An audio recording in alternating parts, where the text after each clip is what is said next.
Hello and welcome to the Inside Stylist podcast, where we talk all about interiors, from interviews with interior stylists, writers and the up-and-coming interiors brands we all want to hear about and feature. There's so much to talk about. I'm your host, Emma Morton-Turner. Enjoy the show. Today's guest has been the brand manager of All Bar One and Ha Ha Bar and Canteen, opening over 40 bars across the country. She's no stranger to glass houses since marrying into the Alitex family business. Being part of Alitex, a family-run business who've been making the most beautiful Victorian-looking greenhouses and conservatories since 1952, she knows what it is to have a brand with beautiful style, high-quality design and commitments to British manufacturing. With all this experience under her belt, having been part of a larger family business, it made perfect sense to take on the Marston and Langinger paint brand, and now with their new collaborative paint launch in interior and exterior paints, launching at the Chelsea Flower Show by the way, the newly named M&L Paints is back to take the interiors world by storm. With the tagline of exceptional paint, extraordinary colour, I'm very excited to talk all things colour and paint with M&L Paints brand director Nelly Hall. Hello Nelly. Hello. Thank you very much for meeting with me today. You've come quite far, so I really appreciate that. No problem. It's a pleasure. So you we were just talking before we started recording about working in a family business. So you've kind of married into Alitex. Your husband works for Alitex. Yeah, that's right.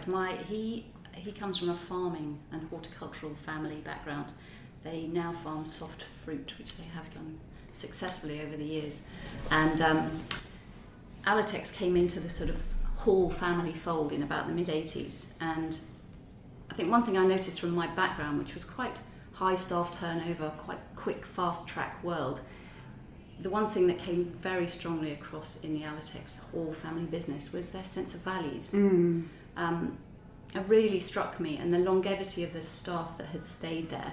So Tom took it over in the early 90s probably, and some of the people are still with us now who've been there since the early 80s, which is astonishing. Yeah. And I think that really reflects of a business with a really strong set of values that are happy staff. genuine. Yeah, that's lovely. We were talking about how it's working with your husband. You try very hard not to talk too much about work. We do, yeah. I never thought I would work with him. I thought that would be a disaster. But actually, because we're very different in what we focus on in the business and as personalities, really, it works very well. He's very much on the strategic business numbers side of the world, and I'm on how things look, feel, and the fluffier end, as it often is referred to. Styling, fluffy stuff. Exactly, yeah. The stuff we all get that makes it all matter, actually. Yeah, exactly. It's the bit that people see first, isn't it? I'm trying to get my husband to work with me. He's having none of it. Are you? He's a great salesman. I'm a rubbish salesman. Well, yes, that's probably true. You often need that in the partnership, don't you? You can do all the wonderful, beautiful bringing together of something, but if you can't then take it further, exactly, no one's going to see it. Right. I said he could work in the kitchen and I'd work in the office. We don't have to see each other all day. Still working on it. So I spotted M&L Paints on Instagram, and I thought, there's a new paint range. Let's see what this is all about. And I messaged to say, do you have PR? Can you let me know who it is and everything? And it was only after a little bit of a conversation that it turned out that it was Marston and Langinger rebranded, essentially, isn't it? So do you want to tell us how that came to be? Marston and Langinger Paints, or M&L Paints as we now are calling it, is under the Alitex umbrella. Well, I think we've been aware as a business of Marston and Langinger for many, many years, and we were probably in awe of them, actually. Peter Marston was ahead of his game. He was a massive eye for detail. He and his wife worked together. Example. There you go. We can work. And I think they had a really strong, successful business journey. They took a venture into the States, and it's a really tricky environment to work in, and particularly in construction. And I think they had their fingers burnt. Right. And Peter Marston left the business in 2009, I think. And then I think they are talking about family businesses having a strong sense of values and principles that they work with. I think when the pioneer behind it leaves, sometimes you're struggling to keep that momentum. Yeah. So since then they went bust twice, I think. And then again, and finally in 2015, 2016. And that's when it sort of came into our radar.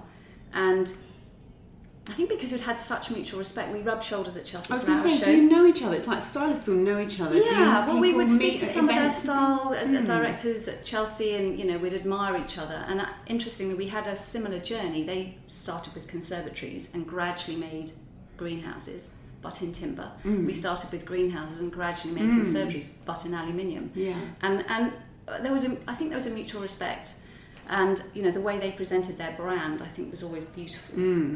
One of the things people may not realise is that timber conservatories cap their roofs in aluminium, because obviously timber is only going to have a finite life. And I think gradually the industry has shifted. So we've seen people like Amdiga and Marston and Langinger go under. And aluminium, which used to be a dirty word, now is being seen really positively. It's a very stable building material.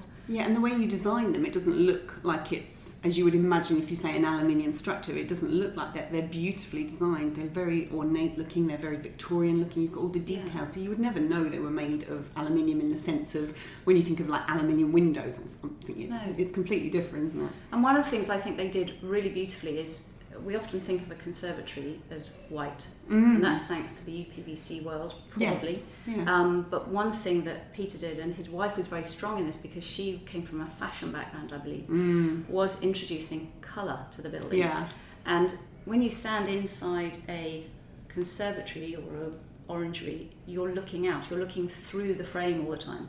So making those frames colours that are sympathetic to the view beyond is just really makes a difference to how you view your garden or whatever it is beyond it. So soft muted colours and greens, they really were the pioneers of that, I think. And they developed a paint range. I think it started with 8 colours that allowed them to paint their wooden conservatories and give them as long a life as they possibly could. So that really is the origin. And we went along to chat to the receivers, the people who had taken over the business when it had gone bust in 2016. And it really got us talking about how it would be such a shame for this name to just disappear forever. Yeah. And it felt like it had really good synergy moving forward for our conservatory business to move forward as Marston and Langinger with a fresh approach. So Marston and Langinger was timber, it's now going to be aluminium. It's possibly where they were going to head, but that's where we're going to take it. And Alitex remains, because it's been doing it since the 50s, the brand leading greenhouse manufacturer. Yeah. At the time, there was a lot to do. The paint business, an ex-employee took on and got it started, but it really didn't take long for us to realise we really need to keep a brand under our umbrella and be able to keep control of the brand. So we took that back in-house. And one thing we did is the name Langinger is quite a mouthful. Yes, it is. And everyone pronounces it slightly differently. Langinger. Anyway, so we felt M&L Paint, because we have referred to it as M&L, and I'm sure it has always been referred to as M&L. So I felt nice and simple. No one stumbles over the pronunciation. So M&L Paint was reborn late last year. So my surname is Morton Turner. Okay. Everyone calls me M&T. There is no long name course, at all. Yeah. I even sign everything M&T, and then I realised that actually I do have to put it in somewhere. If I've got like a letter or something, I have to put my actual name in, or people won't know who I am. But it's like you say, it's just quick and easy, and it's memorable. And it becomes more of an identifiable brand name, I think. Yeah. So we're teaching people, but some people I've spoken to on the phone particularly are quite relieved. Oh really? Yeah. Oh gosh, I thought you were going to say the opposite. I never knew how to say that word anyway. I'm so delighted I don't have to. I can do M&L, that works. Yeah, exactly. So you run the two brands together but separately? Yeah, we've got Alitex is almost a historical team. We're bringing new people in and trying to teach them all things horticultural. So that's sort of natural evolutionary process. And we had a guy who came from the conservatory world about 5 years ago and joined us to help grow our conservatory business. And that's his expertise. So he's created a team, and they have a separate unit. Our factory makes everything, and our design team make everything. In the UK, isn't it? Yeah, everything is done in the UK, down in Hampshire. And he runs the Marston and Langinger conservatory team, and Alitex run their own team. And the paint, we have found a great supplier and manufacturer of the paint, because we can't make paint. Did you have to start the paint range again from scratch? Well, we did, yeah. We started again because we needed to just have a clean sheet. and because of the stop-start nature, you often have to just start from scratch. Yeah. The thing that hasn't started from scratch is the quality. We knew what quality we wanted to keep up, and the colours, because the colours had a loyal fan base, which we're discovering. People ring up and go, "Oh, I'm a paper lining addict." I mean, wonderful. Colour does that to people, I think, which is great. Brilliant. So you're the brand director. What does an average day look like for you? It's great because average days are rare. I describe it as having lots of different hats on. So my hats are more established when it comes to the Alitex world because I've been doing that for longer. We're now... I don't think we said that at the beginning, did we? Because we were chatting about it before we started recording. So you started off working with Alitex, and then as M&L came in, you kind of have taken over the brand directing of that. I think it's so almost you're still the doing brand both. work across Everything. the group. Really, group sounds very large and corporate, but the family of businesses, if you like. And I think it's taking that eye for detail and that authenticity and integrity in everything that we do across the three products that we make, really, the greenhouse, the conservatory, and now the paint. And I think the paint came along at a really exciting time. Sometimes you need a bit of a kick to just sort of freshen you up and shake you up. And it's a learning curve, a dramatic learning curve. And I will not say I'm an expert, but I'm really keen to learn and realise I have always had a love of colour, which is now coming out. What's the best bit of your job?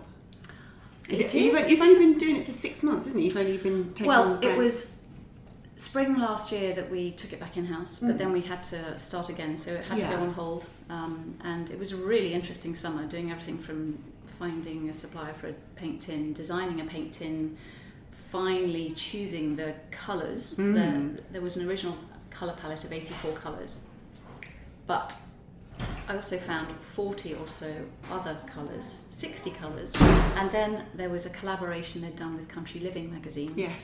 Which created another 20 to 30 colours. So I had all of these colour swatches and felt that the original colour card of 84 just it missed quite a lot of blues, and it didn't have many fun, bright pops of colour. And in this other sort of 70, 80 colours, there were some real gems. So it took a while to work out the 120, the final cut. So you launched with 120. Yeah. We've got it is. There's a lot to launch with. I'm just going to flick this in front of the microphone. It's a big chart. Yeah, it's huge. That's a lot of colours. They're beautiful. They're really beautiful, and they're very chalky.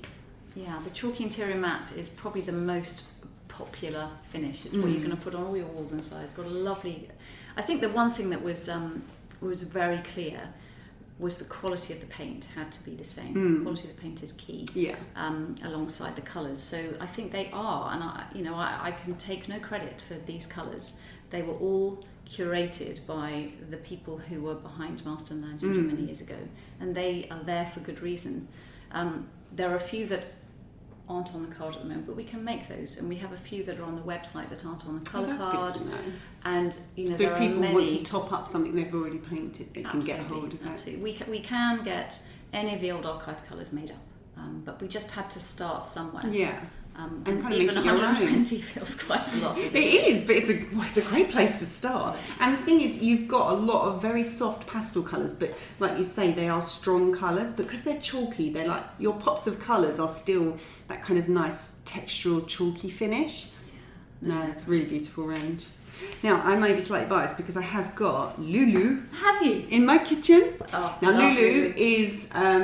it's an orange. How do I describe it? It's not a burnt orange and it's not a bright orange. It's somewhere in between. So it's like a good strong colour. And I've got to open my kitchen and my dining room were knocked through. So that little bit of wall that separates them, the alcove, the line of the alcove, is now Lulu. Oh, nice. So I have had my first experience of it. It's a lovely, lovely, lovely paint. So you also, as well as your 120 paints on the M&L paint card, you've also got a new launch coming out, which is going to be actually launching at Chelsea. I know it's going to be available on the website earlier than that, but you've got like a collaboration with Alitex for interior and exterior paints. This is great. This Genius. This is where all my hats go on at once, which is wonderful. In trying to sort of make this family of brands really work well together, we really wanted to have nice crossovers between them. So we powder coat. So we don't paint with wet paint our structures because they're made in aluminium. But we do, and have done for years, we do a colour match for people. So if you order tomorrow a Marston and Langinger conservatory, you can have that in Lulu if you like. We'll do a match. Wowzers, wouldn't that be that amazing? Would be quite something. Yeah, that might be a bit much. But we will do a match on the powder coat, so you can have it in Lulu, and then you can match it to your furniture or interior. So that makes a nice, we're following on the heritage of the Marston and Langinger conservatory and where the colours came from. But on the flip side, I really wanted us to tie in with Alitex. And Chelsea is such a great arena for that. We've been going to Chelsea for over, I think it's nearly 50 years now. So there are probably 6 colours that we paint powder coat greenhouses. And we often get people saying, I'd like to buy a tin of wood sage or green sand to paint my shed, garage, bird table, whatever it might be. So it's kind of been ticking over for a few years, but this made it come to the fore. And the collection is 15. 6 of those are new colours, so they are things like wood sage, which at the moment is our absolute top choice colour. A lovely, very muted shade that can be green or can be grey, depending on the light. To green sand, a cream colour, a blue, and we're then supplementing those with 9 from the M&L Paint collection that complement and contrast really nicely to put together a collection of 15, which will be the Alitex collection by M&L Paints. And it's been great actually, because I've been working with people who really know what they're doing. So Selina Lake, I have been a fan of for many years. I bought her book Botanical Style ages ago and just love poring over the beautiful imagery, and I love her style. So I got her name and I emailed her and said, would you be interested in working with Alitex? And she was just a joy. She said, it's my dream job. She's been lovely. So we've done a photo shoot to launch the collection and fabulous. To do some print and to be able to talk about it. And then she's going to help style the stand, and we're going to shout about all things colour at Chelsea, which will be great. Yeah, fabulous. I know Selina. Selina's great, and I have a rather large pile of her books as well. Yeah, and she has a new one that's just come out. Yeah, just come out. So how do you see paint being used within interiors and exteriors then? Because you've kind of got both going on. So what's your kind of vision for what you think people are going to be doing? I suppose with interiors there are so many experts out there. I would not ever offer myself up to be an expert or a trendsetter. I think there are stylists, there are interior designers who are wonderful at that. So internally I just hope they will pick from our colours to reflect seasonal trends, or actually my most important thing is you go with your gut instinct of what you love. It might be the year of living coral, but if really you can't live with that, then go green or blue or black or white, whatever your choice is, but you have to love it. When it comes to outside, I think there's been a real growing movement of blurring the inside-outside boundaries, creating outdoor rooms, which I love the expression outdoor rooms, and actually it was coined originally by John Brooks, who sadly we lost last year. He was... Is he the gardener? Lovingly known as the godfather of garden design. Yeah, he was one of the first TV presenters, wasn't he? He did on TV. Yeah. He was one of the former members of the Society of Garden Designers.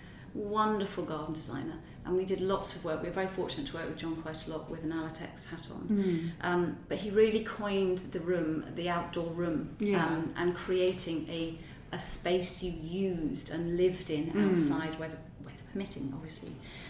And I think what we have the opportunity of, we've always thought about plants. You can transform a place with planting, but you can also transform a place with paint. Yes.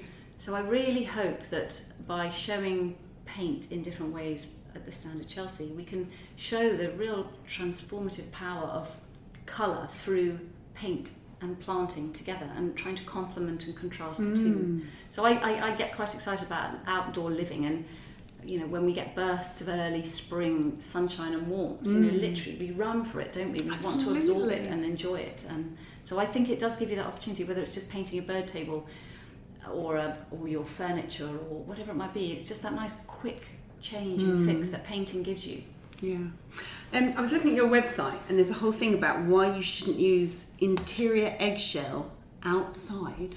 Well, the truth of it is you can use it outside because it's good quality interior eggshell. But for longevity, the exterior eggshell has a higher resin and binder percentage, so it will last longer. Yeah. So if you leave your interior eggshell painted chairs outside for a while, nothing bad will happen. But if you want to leave them permanently outside, exterior eggshell's the one. It just gives them more longevity, and it's got more ability to withstand the elements. Our lovely weather and climate. our very fading sun. So, of your colours then, from the interior or the exterior, which ones do you think are going to be the most popular?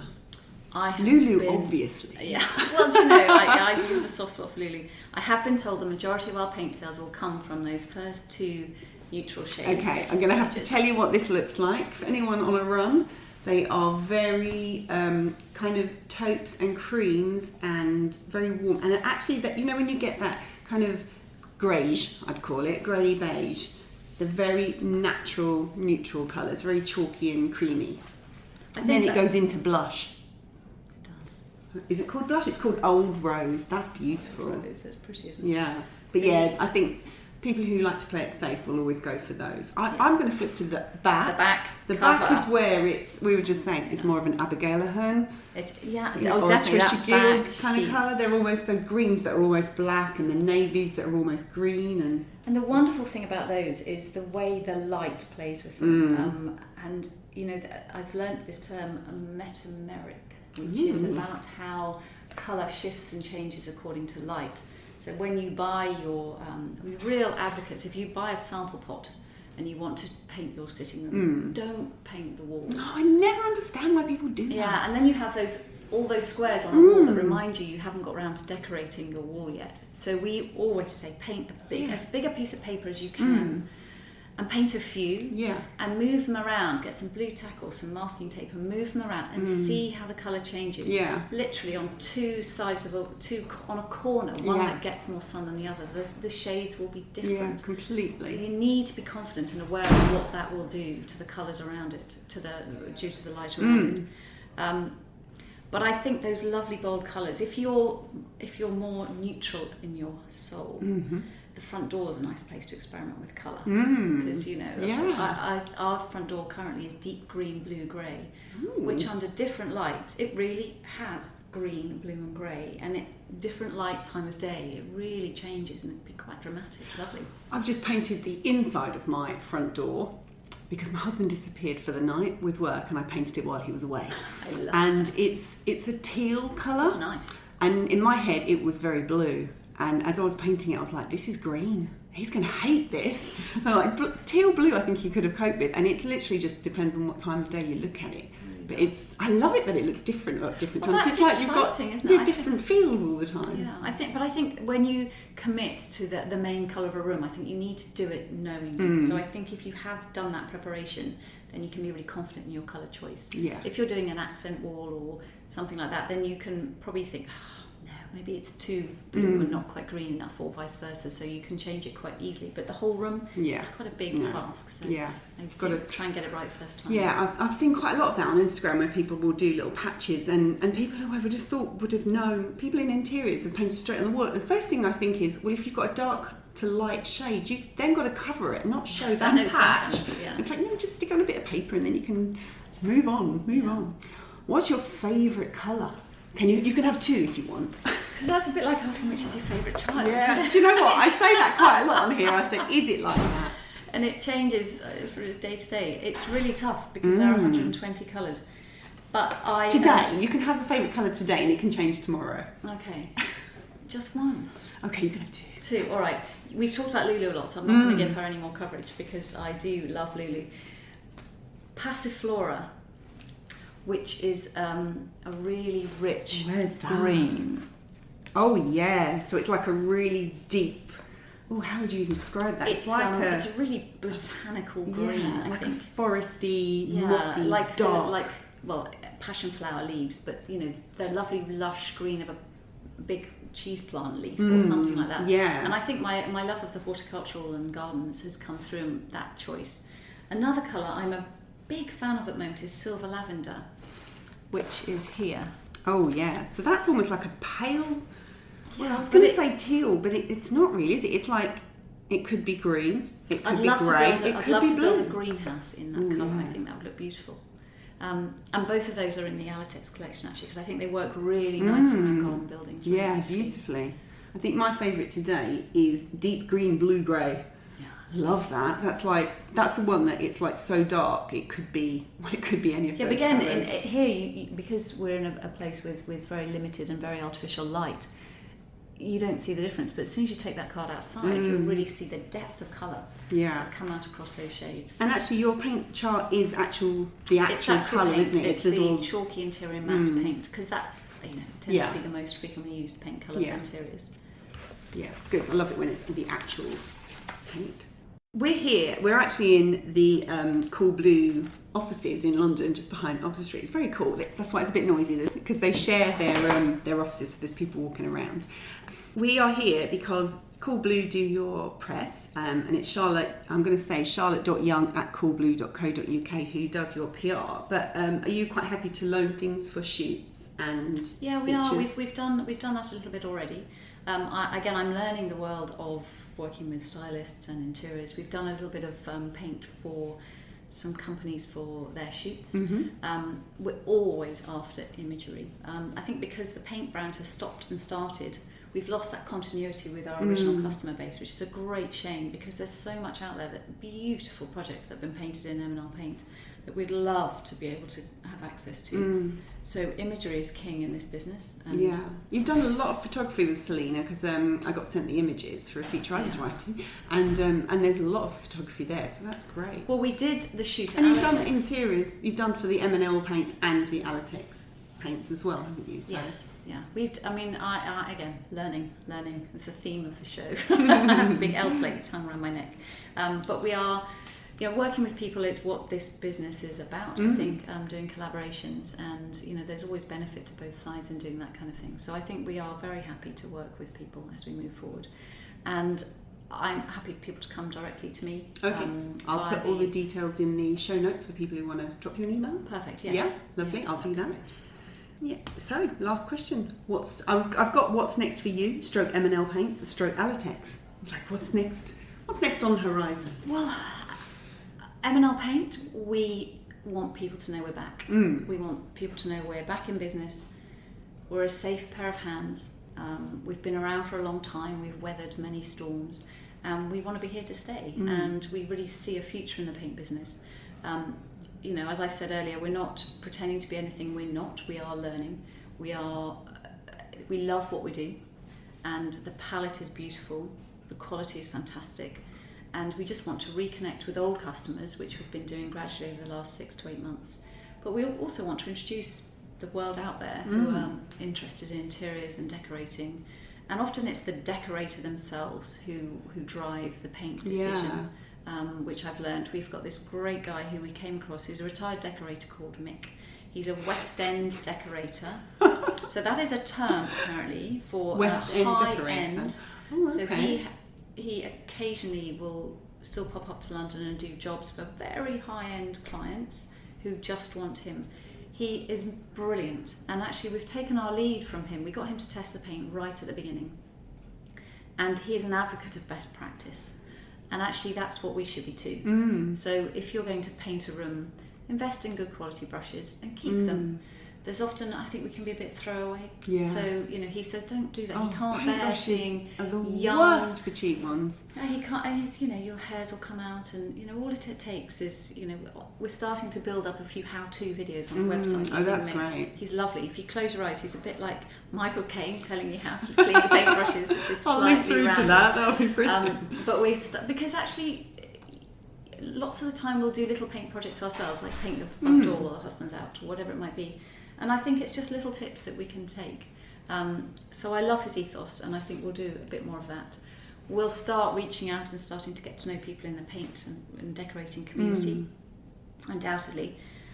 With Alitex, it's slightly different because it's a classic, it's a Victorian classic, and we make something that has a very specific look, but using the best of modern materials and modern technology.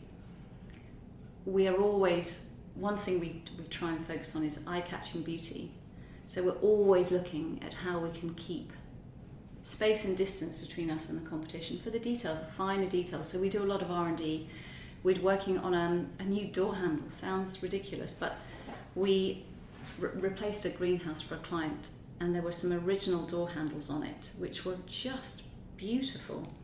So we've taken a long time. We've done a cast, and we're going to put them on one of the greenhouses at Chelsea this year. It's just cool. such a beautiful handle.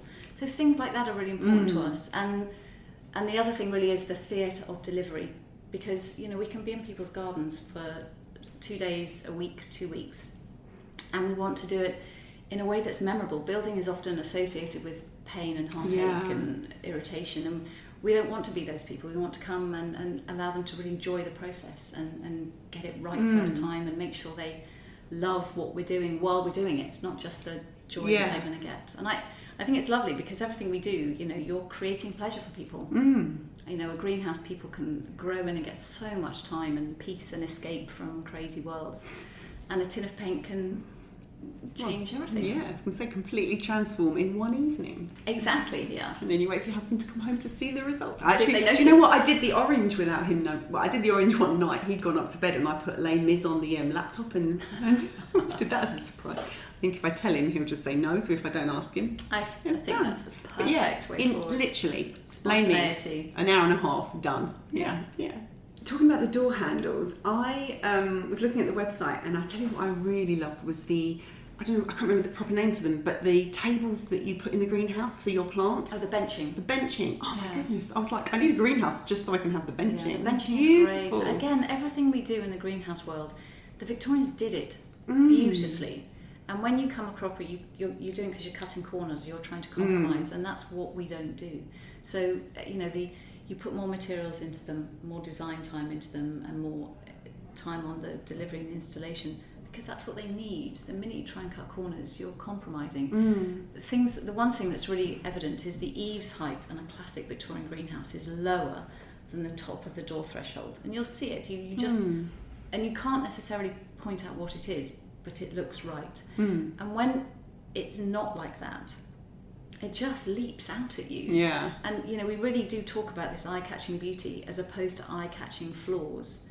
And eye-catching flaws we often see in whatever it might be, just like there's one thing that, that's not right, or I wish I'd done that, or if only I hadn't done that. And we just don't want to go down that route, but the benching you mentioned, it's got depth. Yeah. It's ornate underneath. It's only a metre deep because it's only as long as your arm. There's no point in it being any deeper because you can't reach to the back. It's at the right height. It's got shelf space underneath, but it's really chunky and solid.